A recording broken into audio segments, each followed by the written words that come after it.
Hey Flex family, ever wonder how I got into backpacking and traveling? I've been to over 21 countries as of today. But believe it or not, my adventure started with a major career setback. I was laid off early in my career after going back to university to do masters. I moved to the States for a job, and after 6 months, I was fired without reason.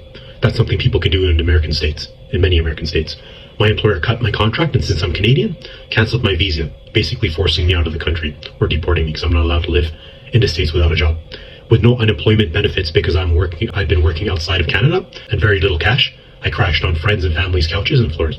I got fed by my family and friends, and froze my student loans. Thankfully, that's an option for some loans in Canada, and I had gotten those loans for school. I hustled like crazy. Side gigs, trying to invest, writing, books, trying businesses that didn't work out, studying and applying for jobs nonstop.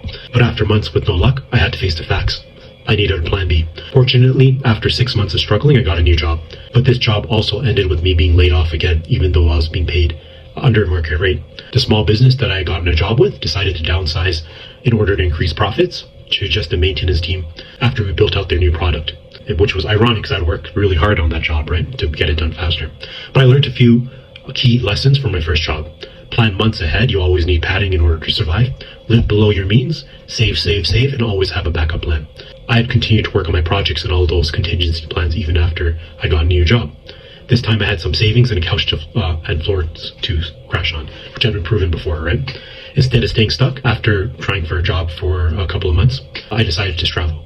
I moved to countries where my savings would go a lot further. There are countries where you could literally rent a place for $100 a month, and meals cost $1 for a huge meal, and life is much more affordable, yet fulfilling in many third world countries.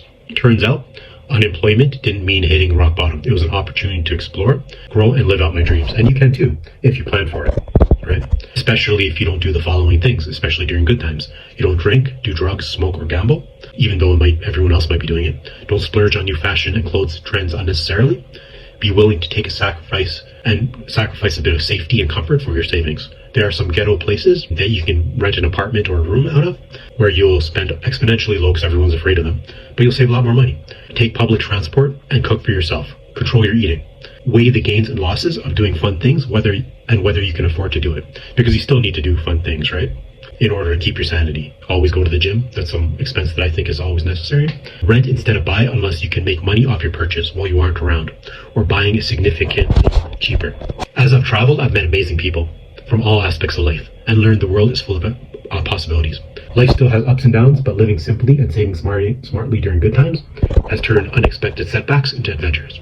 Takeaway: live below your means, save for the unexpected, and when life throws you a curveball, explore the world. Don't forget to like, follow, and subscribe for more travel tips and life hacks.